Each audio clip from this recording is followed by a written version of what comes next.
week. We will try and make time for questions and comments at the end. Our chairperson for the activity committee at Villa Gardens, Jean Owen, will help us navigate that section after the speaker. We are recording this call. So that's your reminder, Catherine. We're recording this call.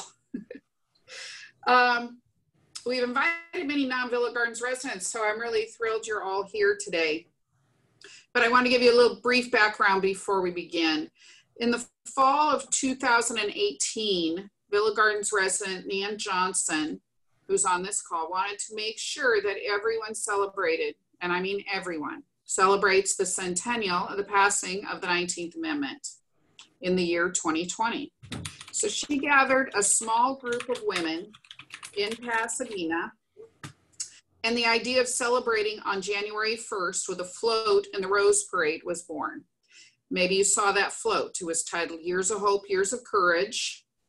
Had beautiful Lady Liberty riding high with 18 distinguished prominent figures on the float, and 100 men and women dressed in white walking behind the float, reminiscent of a suffrage parade. It was a great kickoff and celebration for celebrating the centennial of the 19th Amendment. Many celebrations are continuing and some have been stalled due to the COVID-19 pandemic, but with Nan and a different small group of people, we gathered to discuss continued celebrations, and we're calling ourselves 2020 Plus, and starting with this speaker series during the month that the 19th Amendment was signed, which the date of that is August 26th, for those who don't know.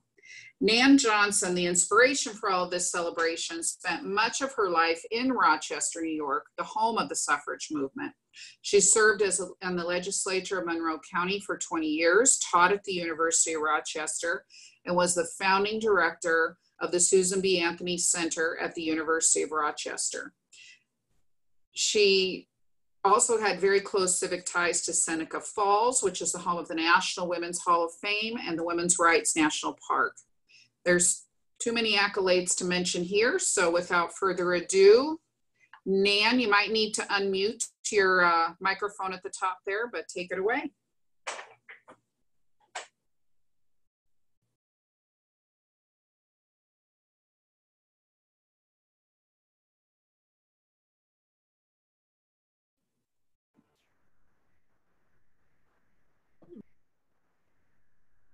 One more. There we go.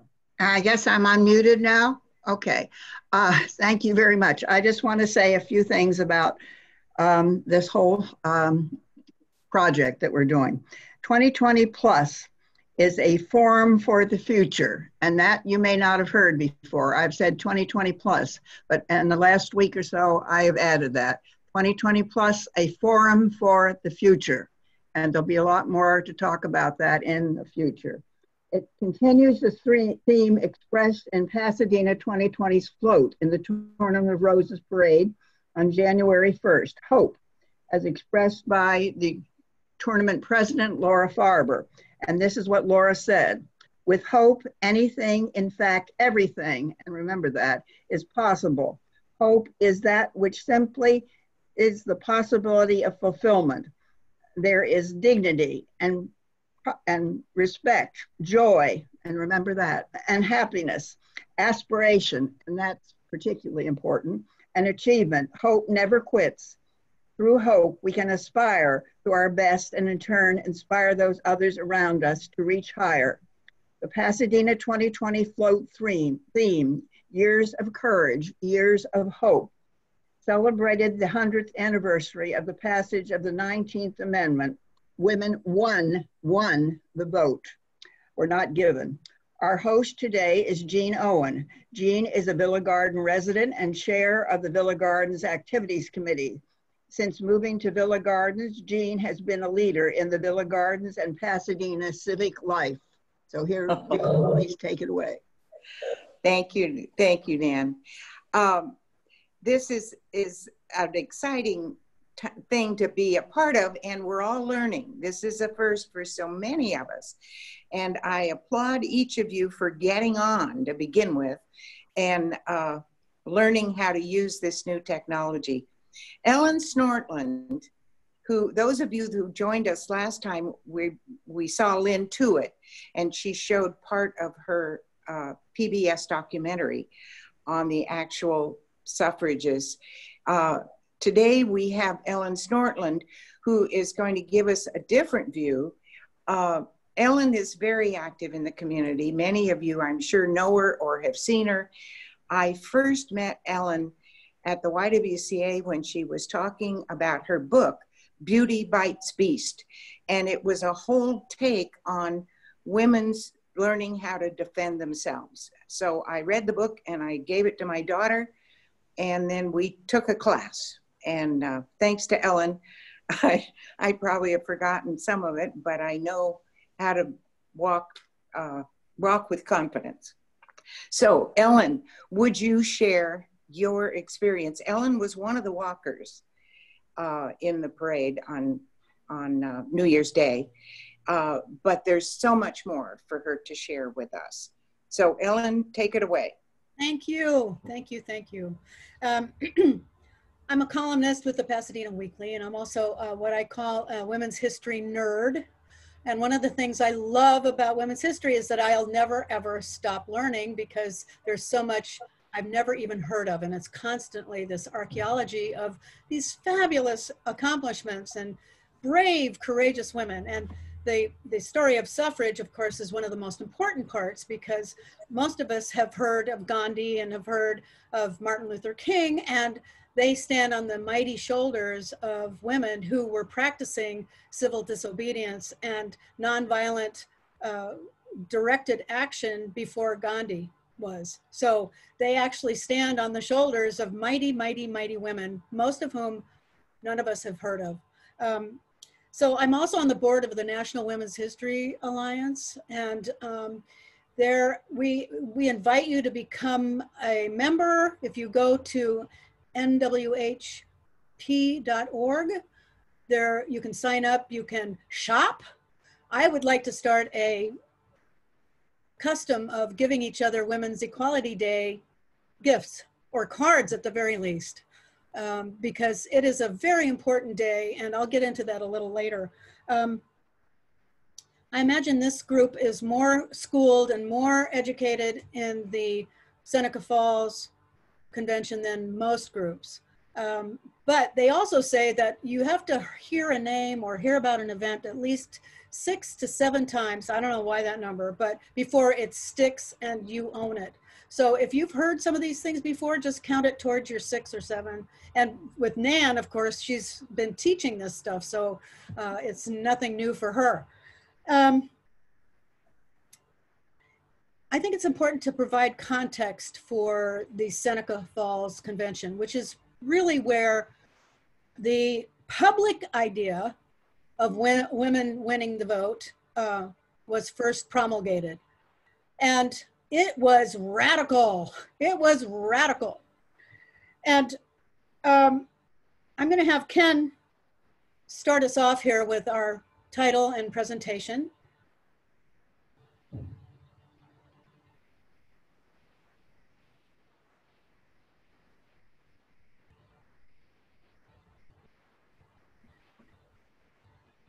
Okay, so the context for the 1848 Seneca Falls Convention is the brainchild of 2 women that are very important to us. One is Lucretia Mott, who was a Quaker. Not only was she a Quaker, she was a Quaker minister. And that's important because the Quakers were one of the only, if not the only, at least Western denomination that allowed women to speak in church or to be educated as thoroughly as boys were. And one of the quotes from Lucretia I love is, "The world has never yet seen a truly great and virtuous nation because in the degradation of woman, the very fountains of life are poisoned at their source." That's some pretty strong language. And Elizabeth Cady Stanton figured into Lucretia Mott's life, and they created a partnership that we still feel the echoes of. they met on a ship bound for London for the World Anti-Slavery Convention. And this is where their lifelong friendship begins. Mrs. Stanton was spending her honeymoon on the ship, and her husband was a delegate to the Anti-Slavery Convention. And Mrs. Mott was an abolitionist delegate from Philadelphia. She was there with her husband, Mr. Mott, aptly enough, who was also a delegate. Now just remember how difficult transatlantic travel was. It was just in 1840, which is when the anti-slavery convention was, that transatlantic travel became viable for more upper class people. And as a matter of fact, with the combination of steam engines combined with sails, the trip could take as little as 12 days. Now, just to give you more context, in England, Queen Victoria was Queen of England, and she was anti-suffrage, by the way. And Martin Van Buren was the President of the United States. Does anyone know anything about Martin Van Buren? The only thing I know about him is that he was our only bilingual president, and he spoke both Dutch and English fluently. But imagine traveling for 12 days and being told once you got to the anti-slavery convention that they were not going to allow the women to participate. The indignity. And here was this huge convention, and it was the first anti-slavery convention that was international, and the women were required to sit in a segregated section of the hall. And they were not going to allow them to even be in the hall, but they finally relented and said they could sit in a segregated section. Well, obviously the gender segregation did not sit well with Lucretia Mott and Elizabeth Cady Stanton or the other women who had traveled at great cost and great use of resources to this convention. And as a matter of fact, a lot of men were appalled at the idea of segregating the women, and so they sat with the women, which, yay, solidarity with allies. We always need allies in any kind of social progress. So after leaving the convention on the first day, Lucretia Mott and Elizabeth Cady Stanton went home, walked home or to their hotel arm in arm, and vowed, we resolved to hold our own convention as soon as we return home and form a society to advocate for the rights of women. They pondered that even if your chains are made of gold, they're chains nonetheless. And after working all this time to free slaves and to free the people who were enslaved, they looked at each other and went, wow, we have golden chains. Thus, the inequities toward women were revealed simply from being in a movement about the freedom of other people. And similarly, in the 1960s, when told they could only serve coffee or take dictation, or that the only place for women in the Vietnam movement where it was horizontal, the women used that indignation to really launch the second wave of women's liberation. So allies and one movement giving birth to another is throughout our history of social progress. Also key to the Seneca Falls Convention was the influence of the Haudenosaunee, which was a confederation of indigenous people in the Northeast that the French called the Iroquois. Now, we wonder sometimes where the ideas of voting and liberation and being able to maintain property, where did Lucretia Mott and Elizabeth Cady Stanton come up with such radical ideas? Well, I would say it was from the Haudenosaunee women that they were in contact with and communicated with. As a matter of fact, Lucretia and James Mott went to the Haudenosaunee as missionaries and came back with ideas that the Haudenosaunee women had given them. For instance, the women of the Haudenosaunee, they owned the land, the lodge, the children, and they said, ours is the right of adoption, of life or death.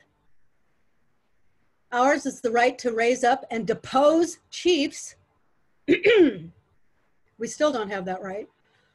Ours is the right of representation at all councils, not just taking care of the longhouses, which is what their shelters were called. Ours is the right of representation at all councils. Ours is the right to make and abrogate treaties. That's with other entities, other units, other nations.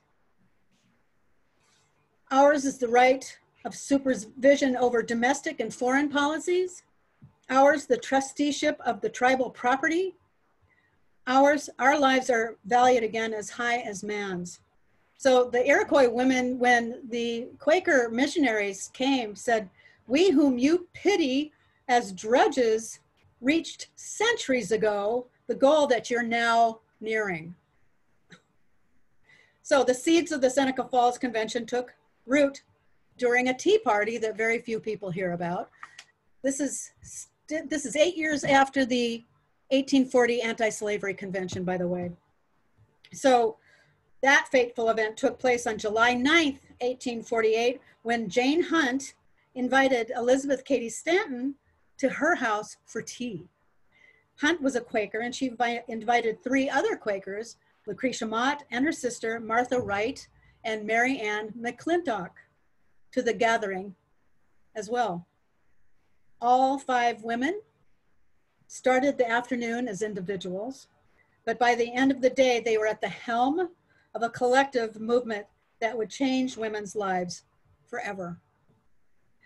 The Boston Tea Party was important to history, and so was the other Tea Party, the Seneca Falls Tea Party. By the way, it was women's dissatisfaction with tea prices that prompted the more famous Boston Tea Party.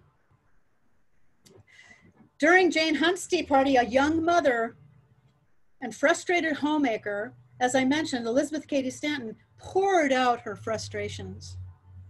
And within 10 days, the Tea Party turned into a movement.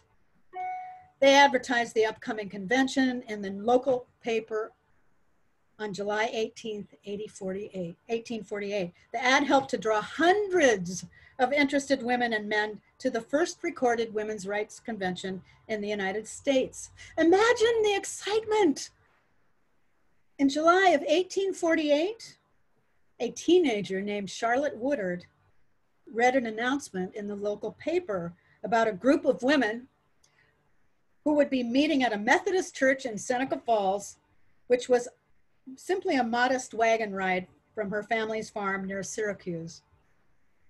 A convention to discuss the social, civil, and religious condition and rights of women, it read.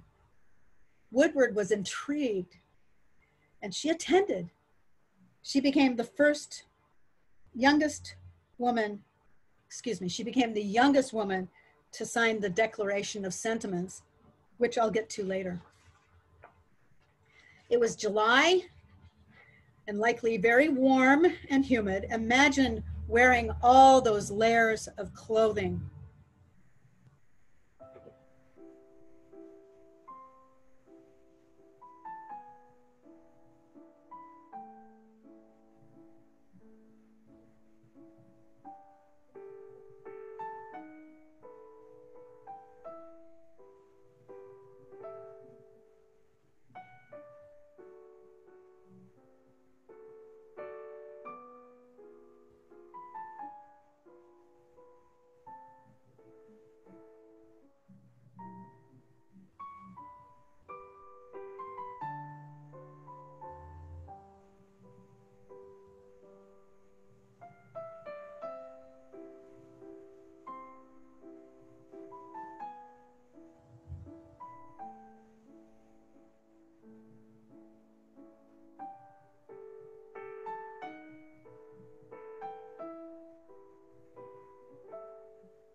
I often joke that had women had easier things to wear, we would have gotten further faster. Just imagine the excitement, the scandal. Women were not supposed to speak in public? That was outrageous, astonishing, amazing, and very interesting to a lot of people. Roads were bumpy and dusty. It really took significant effort to get to Seneca Falls, and discomfort. Seneca Falls itself was a prosperous town due to the Cayuga and Seneca rivers and proximity to the Erie Canal. It also had stations on the Underground Railway for the people who were running from slavery. Conditions for white middle-class women were so confining that the corset is a perfect metaphor for what it was like to be a woman at the time. That said, conditions for enslaved women were so meager and cruel, it's no wonder so many of the abolitionist women were committed to outlawing slavery. When people arrived in Seneca Falls and went to the Wesleyan Chapel where the meeting would be held, it was locked. So they had to boost a young man through one of the windows so he could unlock it for them. Apparently, the Methodist minister who said they could use the hall or the chapel changed his mind and didn't have the guts to tell them, so he just left it locked. Elizabeth Cady Stanton wrote, "The history of mankind is a history of repeated injuries and usurpation on the part of man toward woman, having in direct object the establishment of an absolute tyranny over her. To prove this, let facts be submitted to a candid world." Wow. Not only was the document that Elizabeth Cady Stanton wrote radical, but again, speaking in public was scandalous. Except for Quakers, as I've mentioned, women were not supposed to speak in public for any reason. So Elizabeth Cady Stanton, one of our public intellectual foremothers, wrote the Declaration of Sentiments. It intentionally has copied the Declaration of Independence. We hold these truths to be self-evident, that all men and women are created equal, that they are endowed by their Creator with certain inalienable rights, that among these are life, liberty, and the pursuit of happiness. That to secure these rights, governments are instituted deriving their powers from the consent of the governed. Well, women did not give their consent to any of the things that they had to follow, including they were taxed, they would be jailed, they could have all sorts of downsides of government, but none of the upsides. So along with the Declaration, several resolutions were adopted that addressed the patriarchal culture at that time, which was men were preventing women from owning land or earning wages. They were compelling women to submit to laws created without their representation. They were giving men authority to divorce and child custody proceedings and decisions. They were preventing women from gaining a college education. They were preventing women from participating in most public church affairs. They were aiming to make women dependent and submissive to men. And they were preventing women from voting, something which was so outrageous to even think about. The first public call for women's right to vote met with more controversy than any other resolution. In fact, Lucretia Mott thought it was too much, too soon. And at the convention, however, a major ally of ours, Frederick Douglass, argued for the vote by saying, "In this denial of the right to participate in government, not merely the degradation of woman and the perpetuation of a great injustice happens, but the meaning and repudiation of 1/2 of the moral and intellectual power of the government." Frederick Douglass got what it cost us as a nation to not include the intellect of women. The Declaration of Sentiments ended with these words: "Now, In the view of this entire disenfranchisement of one half the people of this country, their social and religious degradation, and view of the unjust laws above mentioned, and because women do feel themselves aggrieved, oppressed, and fraudulently deprived of their most sacred rights, we insist that they have immediate admission to all the rights and privileges which belong to them as citizens of these United States. Continuing, in entering upon the great work before us, we anticipate no small amount of misconception, misrepresentation, and ridicule. But we shall use every instrumentality within our power to effect our object. We shall employ agents, circulate tracts, petition the state and national legislatures, and endeavor to enlist the pulpit and the press in our behalf. We hope this convention will be followed by a series of conventions embracing every part of the country. These women and men were incredibly brave to put their signature to such outrageous ideas. So you can see on this slide that the number of women that signed and also the gentlemen who signed. After public outcry, some of the signers asked to have their signatures removed, mostly because of ridicule. The first National Women's Vote Amendment Bill was entered in Congress in 1878 at the federal level. It took 30 years for the Women's Rights Vote Amendment to be introduced to the US Congress.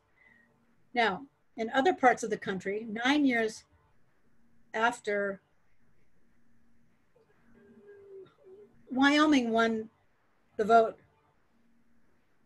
in 1872, and 8 years after Utah women won.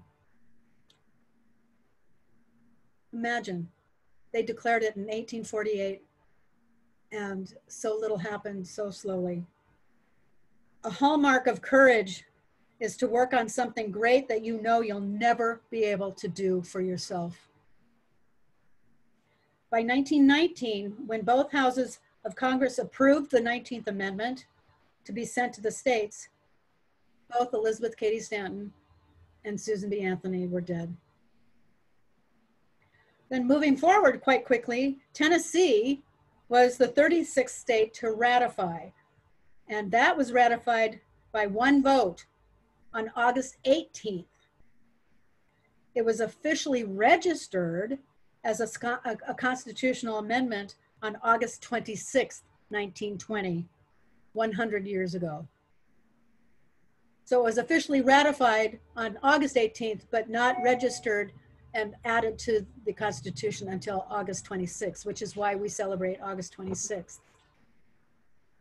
Now, most people don't know that Susan B. Anthony did not attend the Seneca Falls Convention. It wasn't until a few years after that that she partnered with Elizabeth Cady Stanton to become a lifelong dynamite power combination for women's rights.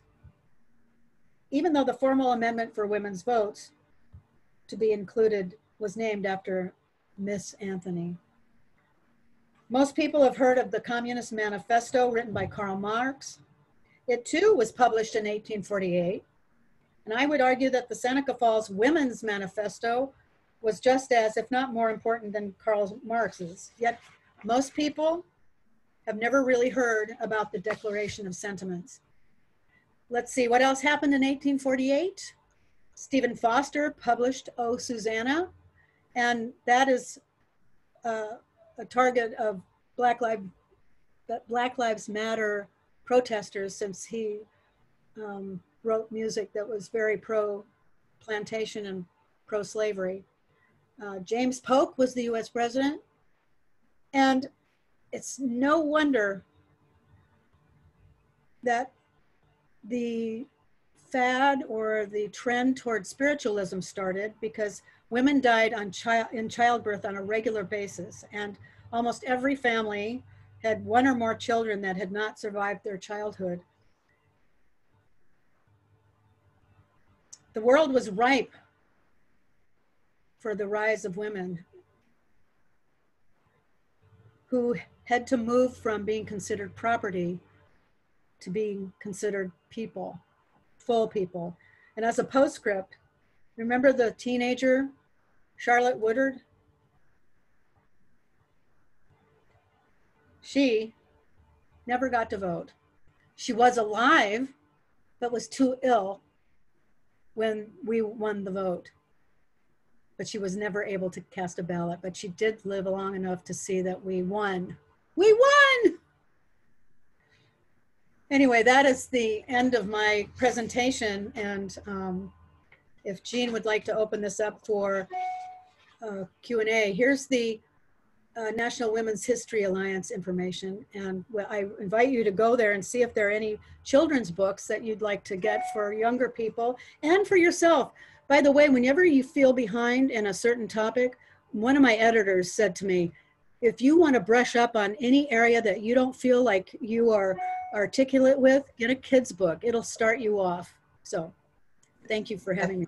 That's right. How true that is. Now, are there any questions? We do have time for questions for Ellen, and I don't see that anybody has written any. I think under chat you can write, but so raise your hand and I'll try and see you. I can only get 9 on my screen at once.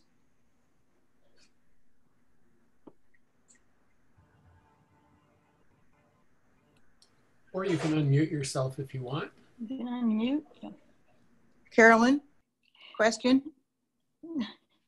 I had quite a problem because my internet connection is so unstable for a lot of times when I knew what should be said, but I wasn't getting it. So I haven't formulated a question right now yet. Oh, but, okay. I thought you did. Let me just take a minute and welcome Miriam.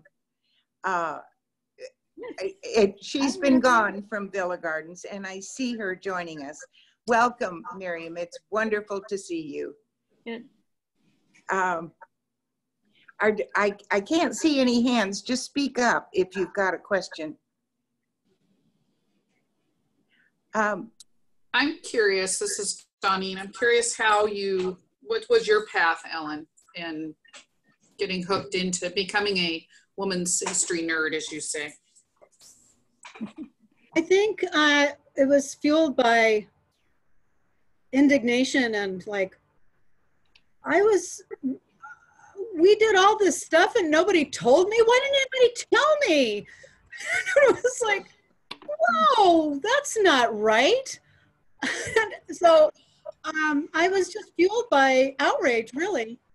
When I started to dig even a little deeper, I'm going, oh man, even who decided that women's domestic lives weren't interesting? I certainly thought they were.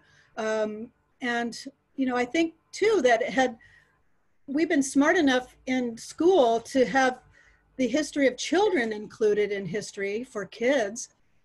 I would have been much more interested faster had I known that kids even had a history and that women had histories. So the simple answer to that is outrage. I just wanted to share something. Yes. Sally? Yeah. Sally? Back in, I think it was about 1972, my husband, because he was a corporate executive, was invited to attend the Aspen Institute for Humanistic Studies. And we went there for, I guess it was a week. And they had all kinds of seminars and so on.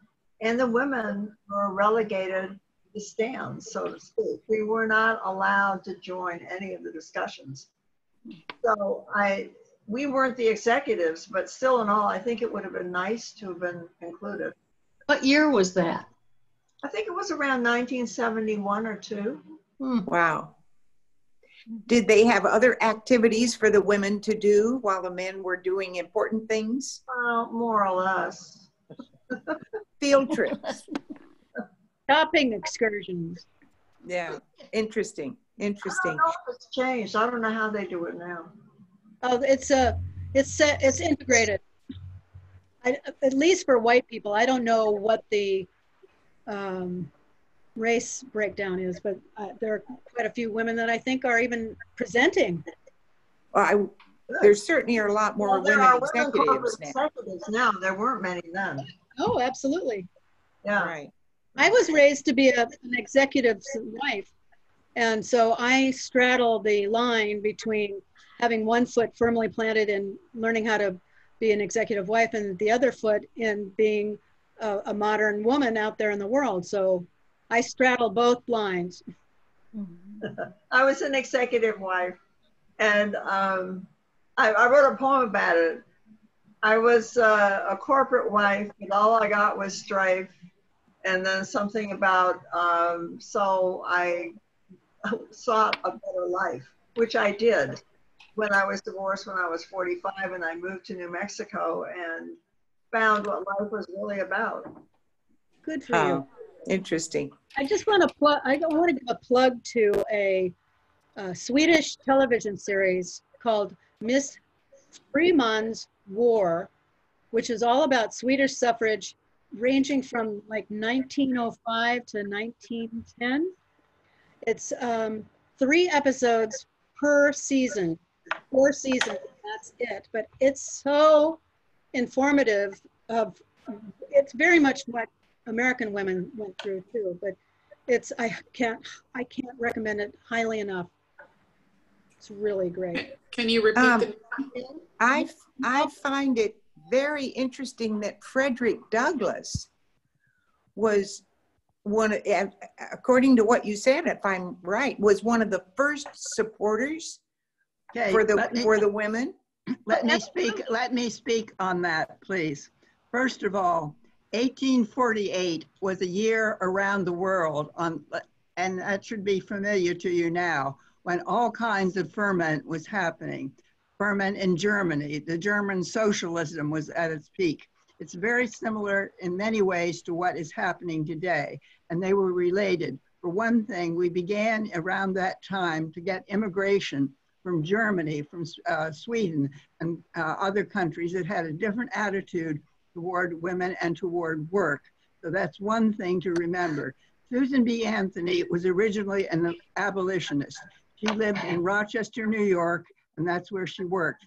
She was introduced to Elizabeth Cady Stanton by Amelia Bloomer, who invented the bloomers, and who wrote a magazine called The Lily. She introduced the two of them.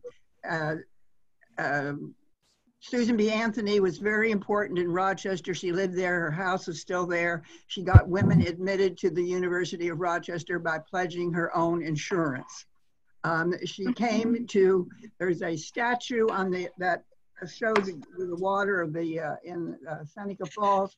There's a statue there, a bronze statue showing Amelia Bloomer introducing Elizabeth Cady Stanton and Susan B. Anthony together. And then, of course, they worked for the suffrage for the years to begin with. The brains behind it, the radical brains, was Stanton. They called her Aunt Susan. Stanton had 5 children. Those 2 boys you show in the picture with them are called the Savages, because one of the things they did was set their baby afloat in the water, and somebody had to go and rescue the baby before they got it. They were really wild kids. And Stanton wrote all this time, and then Susan B. Anthony would do the reading of it. Stanton was really a radical thinker. She rewrote the Bible. There's still copies of that available. Susan B. Anthony said, please don't, Susan, because everything's against us now, and that'll be one more thing. She said, too bad, and she wrote it. She was a tremendous radical presence. I wanted to tell you about this book particularly because last week, Bob Carlson asked about women on boards and that kind of thing and why there were so few women. I want to show you one woman who has really broken through, and she is also African-American. She was the first woman of many on boards of a very few women, and the first African-American woman. She was on the board of Gannett. She was on the board of all kinds of the major corporations. She was something else. Her name is Dolores Wharton. And this is a book that's out. I told Hold it Bob- up. Can you hold it up higher? Higher, yeah. Oh, nice. Yeah, it's a wonderful picture. She's a very handsome woman. She's the wife of the Chancellor of SUNY, Clifton Wharton.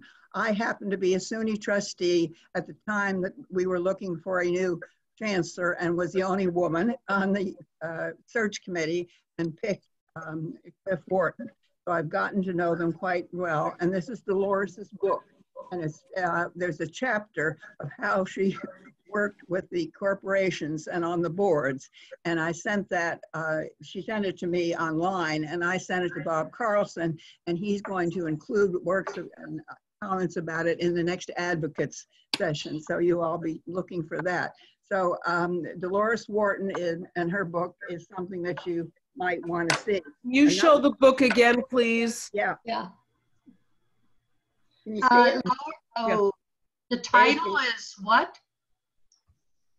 The title is Wart. What's her first name? Her Wharton. name is Dolores, and it's spelled D-O-L-O-R-E-S, and her last name is Wharton, W-H-A-R-T-O-N, and they live in whatever that thing is near the. And the title of the book? The title of the book is A Multicultural Life. A Multicultural Life. She's very good looking, by the way. Multicultural. And I have one other book, which my wonderful son-in-law got me that you all would recognize. There's Inez Milholland. Yeah.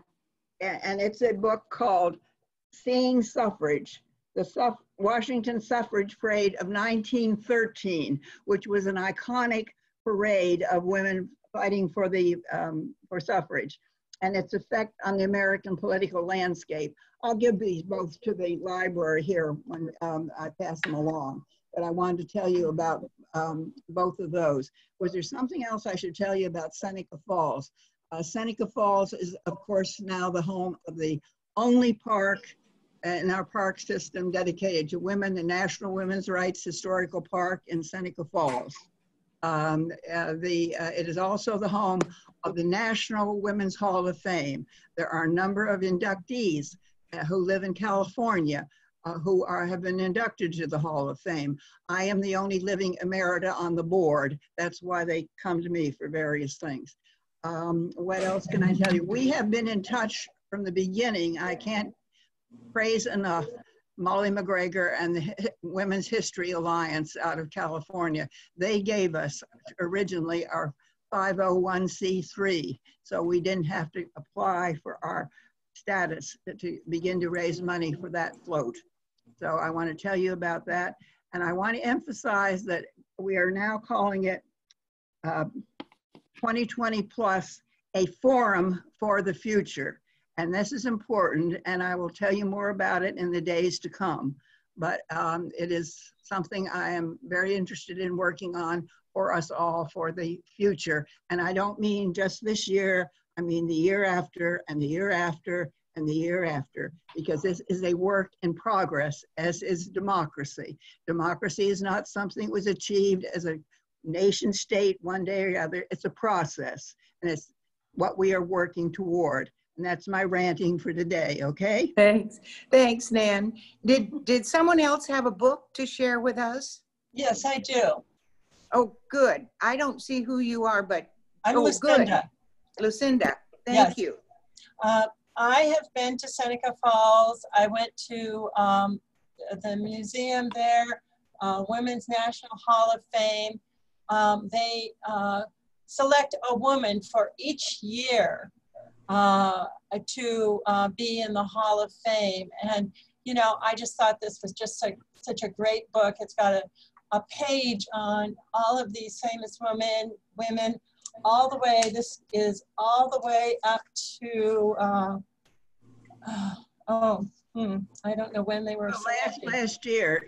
And it's not just one woman that's chosen each year. It's a number of women who are chosen. I was a judge for the inductees this year. And when I'm able to announce them, I will tell you all. But it is a big deal. They do it in October. They won't be able to do it as they usually have, a big, that goes on for days, and they have marches and hoo-has and what have you. They won't be able to do that this time, but it is a very big deal. It brings a lot of celebrities there, and it's a very interesting participation and an acknowledgement of women's accomplishment, and it includes a lot of diversity, which is a good thing. It spends a lot of time, Ida Wells and Harriet Tubman, people like that, but all more. Good. But, thank you. Lucinda, thank you for bringing that to our attention. It's nice to know that you've been there, for those of us that are just learning about it. Ellen, thank you so much.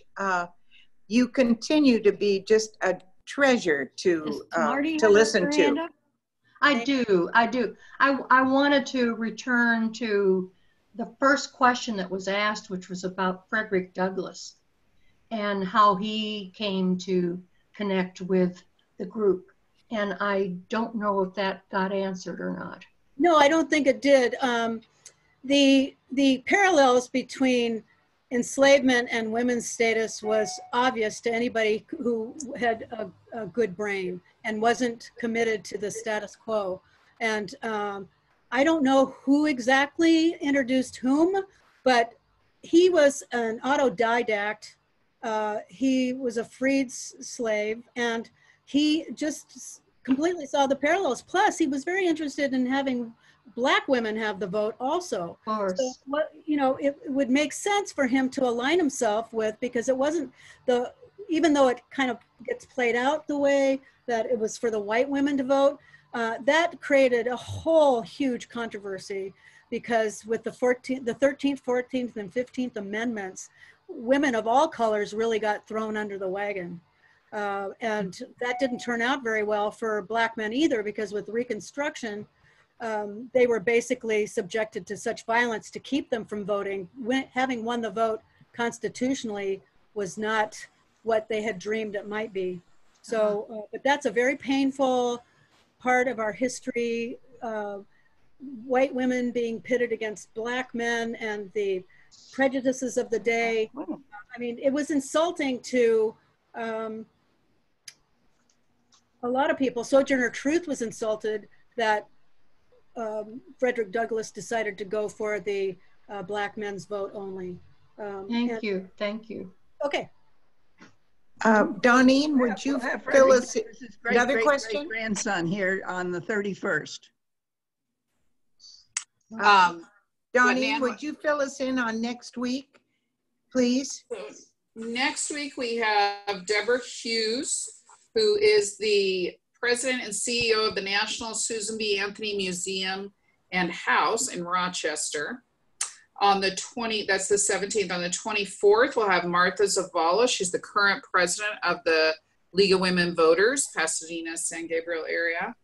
And then on August 31st, what Nan just mentioned, Ken Morris, who is the, I think it's three greats, great-great-great-grandson of Frederick Douglass, and also a descendant of Booker T. Washington. And he runs the, he's the president of the Frederick Douglass Family Initiative. So he'll join us the last week of the month.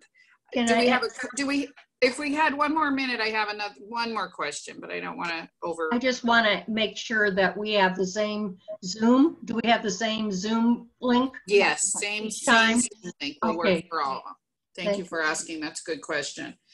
Ellen was, Deborah Hughes, who's coming next week, and Ellen this week were walked behind the float. And I didn't know if you had just a short, what was your experience walking behind the float, or if you wanted to talk about the celebrations that you're doing this year, Ellen. I don't know which is the most appropriate question or answer, but if you want to tell us a little bit about that. It was a dream come true. I have been a feminist since I was like 14, and I was subject to a lot of derision and ridicule and resistance for taking that stance. And it was the first time I felt like and the position I had taken as a teenager was validated. And I almost cried during the entire parade. And it was. That's wonderful, Ellen. Thank you. Somebody has a question? Did somebody say? Thank you, Ellen. Yeah, it's good for us. What I found working on the float, you know, I have one experience because I worked at the pre-float and being amongst those women as they were setting up was very moving. And I just kept thinking there are 100 stories here of the 100 people who walked. Plus there were 18 people. Plus those that rode. There were 18 that rode on the float. Yeah, and 5 of them are just, yeah, and everybody just had their own personal experience and their own personal story. It was rather moving in that way. So thank you for sharing your experience. My dentist said, my wife was sitting next to me and she had tears streaming down her face. Oh. I think the emotional impact of that presentation was beyond what we ever even thought would happen. It was I think so too. So moving to a lot of people. Evidently so. My son-in-law was the only guy actually marching. He's a lifelong resident here and an eminent retired lawyer. And he said this and his clerkship with Justice Brennan was one of the highlights of his life. And he walked in with all of you women around the float. Right. How many slips did you wear, Ellen? Huh. I've been asked that. I wore 3 because I knew it was going to be cold that morning. And yeah. Okay, so you did the right thing. Yes, I did. You wore as many slips as they had to. Yeah, okay. Right. All right. Well, if there are no further one last question, comments or Ellen. questions. Just a very factual question. Ellen, I saw your display at the Pasadena Central Library in the fall, and you did it again in January, right? Yeah. Yeah. Well, but now the library's closed.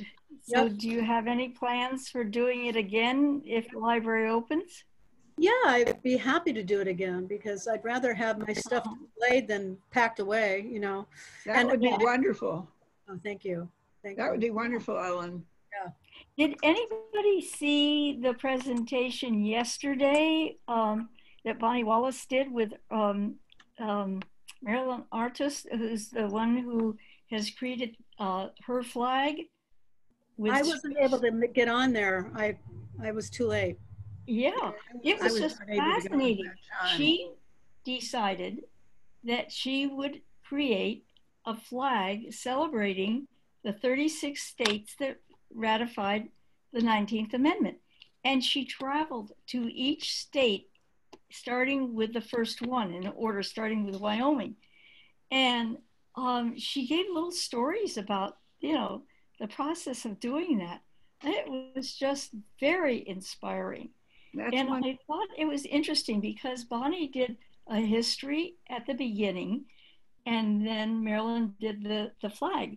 And I wrote back to Bonnie, I said, you know, it's wonderful. I'm not an artist, although I do like to sing, but that when we can harness the creativity of artists who also feel that they are activists, it just brings history.